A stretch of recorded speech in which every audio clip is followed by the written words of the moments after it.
من معمولاً از آدم‌ها خواهش می‌کنم داستان زندگیشون رو برای من روایت کنند. یکی از این آدم‌ها دختر جوانی بود به اسم مینا که البته توی خونه بهش میگن مبینا، چون مادرش معتقده که مبینا قشنگ‌تره. حتی تو برگه واکسن بدو تولد مینا مامانش با خودکار یه ب گذاشته بین میم و ی. مینا یا همون مبینا برام تعریف کرد که از وقتی بابام فوت شد میرفتم لابلای وسایلش سرک میکشیدم، کیفشو زیر و رو کردم، کارتاشو ورق میزدم. از وسایلش که خسته شدم رفتم سراغ آلبوم ها. دونه دونه عکس‌ها رو در آوردم، تاریخ پشتشون رو خوندم و حساب کردم بابام تو اون تاریخ چند ساله بوده. پشت یکی از عکس‌ها یه رد مونده بود. رد نوشته‌هایی برعکس. انگار زمانی طولانی کاغذ یا عکس دیگه‌ای بهش چسبیده باشه و بعد جدا شده باشه. با گوشی عکس گرفتم، عکسو چرخوندم و تونستم بخونم. نوشته بود قربانت مینا. یخ کردم. مینا کی بود؟ چرا اسم من؟ شایدم اسم من سایه‌ای از اسم یه نفر دیگه است. زنگ زدم به عمم. از من اصرار، از عمه انکار. آخرش عمه گفت که مینا دختری بود که پدرش نزدیک دانشگاه بابات ساندویچی داشت. پدرت به بهانه غذا خوردن میرفت اونجا، ولی خاطرخواه مینا شده بود. مادر مینا جنوبی بود. مینا یه دختر دورگه بود. شبیه این خواننده کیه؟ ریحانا. ولی خب مینا به نظر مادر جون قشنگ نبود. طبقه اجتماعیش هم به ما نمیخورد. مادر جون نذاشت بابات با مینا ازدواج کنه. یه بار بلند شد و رفت دم مغازه بابای مینا. آبرو ریزی رو انداخت و بعد از اون دیگه بابای مینا هم اجازه نداد بابات بره اونجا.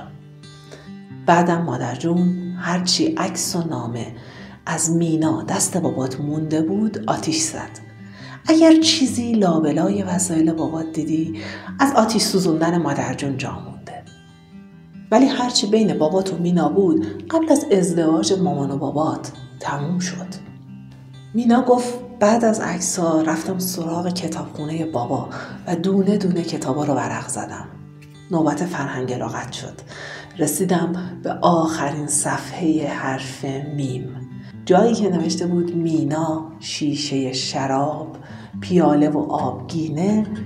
یک کاغذ لوله شده با مهارت لای صحافی کتاب جاسازی شده بود. کاغذ رو باز کردم. خط بابا بود.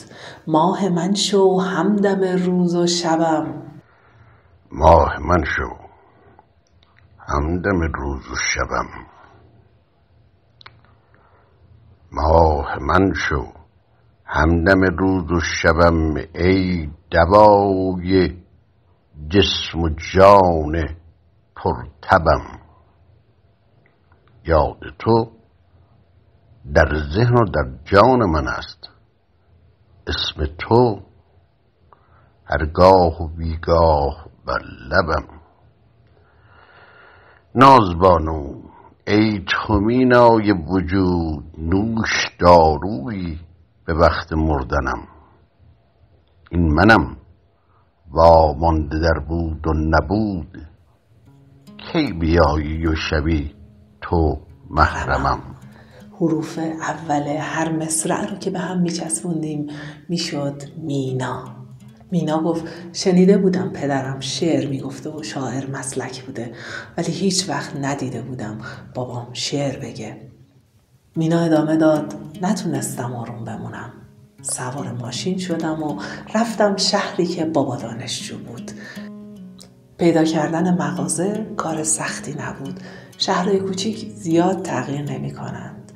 پیدا کردن مینا خانومی که توی مغازه پدرش کار کنم اصلا کار سختی نبود.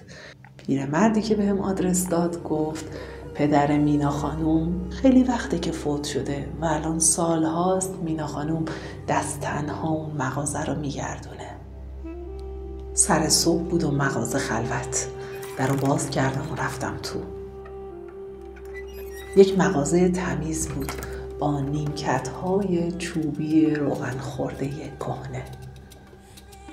زنی قد بلند پشت به پیشخوان ایستاده بود و داشت تهمانده شیشه های نوشابه رو داخل سینک میریخت. مثل یک پیکره باستانی بود که داره شراب مقدس سرو میکنه. از کارت بهداشتی که روی دیوار مغازه چسبیده بود و عکس زن کنارش بود و جلوی اسمش نوشته شده بود مینا، فهمیدم زنی که جلوی من ایستاده مینا خانومه. زن چرخید و نگاه هم کرد و پرسید بفرمایید. پوست تیره‌ای داشت و چشمان قهوه‌ای. نگاهش مثل یک فنجون قهوه تلخ بیشکر بود، داغ، سنگین و اونقدر عمیق که نمیشد بهش زل زد. گفتم یه بندری و نشستم جایی که حس میکردم بابا همیشه اونجا نشسته. بابا عادت داشت کنج‌ترین جای هر اتاق بشینه. نشستم و فکر کردم پدر من توی جوونیش با موهای لخت و چشمایی که همیشه نیمه باز بود اینجا نشسته و داره به کار کردن و راه رفتن این زن که الان جلوی من ایستاده نگاه میکنه. زن که بشقاب بندری رو گذاشت روی میز نگام کرد و پرسید چقدر چهرت برام آشناست، دانشجویی؟ گفتم نه. گفت اسمت چیه؟ گفتم مبینا. گفت چه جالب، منم اگه دختر داشتم دوست داشتم اسمش مبینا باشه. زن رفت و پشت پیشخوان نشست. گوشیمو در آوردم. عکس بابا پشت صفحه گوشی بود. گوشی رو بالا آوردم و سعی کردم بیارمش کنار صورت زن که حالا انعکاسش روی شیشه پیشخوان افتاده بود. چقدر به هم می اومدند. زن از پشت پیشخوان بلند شد و رفت تابه رو هم بزنه. سر که چرخوند کاغذ لوله شده رو گذاشتم روی پیشخون و از مغازه زدم بیرون. وقتی برگشتم اول رفتم سر خاک بابا و گفتم بابا بالاخره راز اسمم رو فهمیدم. راستی شعری که براش گفته بودی بعد از 20 سال رسوندم دستش. من مریم زارعی نویسنده و روایتگر هستم. از شما ممنونم که در روایت مینا با من همراه